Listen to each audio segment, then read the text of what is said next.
তিনটি বিজোড় সংখ্যার যোগফল 87, তাহলে ক্ষুদ্রতম সংখ্যাটি কত? এরকম যদি থাকে পরপর বিজোড় সংখ্যা বা পরপর জোড় সংখ্যা তিনটির যোগফল দেওয়া থাকলে ক্ষুদ্রতম সংখ্যাটি চাইলে কী করবে? যোগফল যেটা দেওয়া আছে, কত দেওয়া আছে? 87। এখান থেকে কী করবে? -6, কত হচ্ছে বলো? 81। তাকে ভাগ করবে কত দিয়ে? 3 দিয়ে।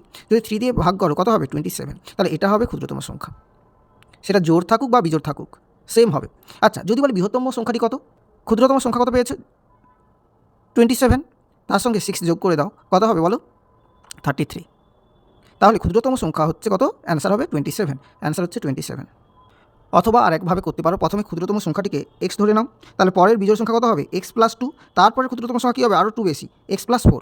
এবার এই তিনটেকে যোগ করে দাও, x+2 x+4 ইকাল টু কত হবে বলো?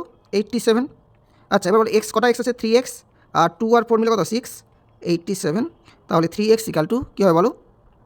87 - 6, 81/3, x ইকাল টু 8। সো কত হবে? একইভাবে 27 হবে। ওকে, এটা একটু টাইম লাগবে, তবে এইভাবে যদি করো প্রথমভাবে তাহলে অনেকটা শর্টকাটে হয়ে যাবে, অনেকটা সময় কম লাগবে।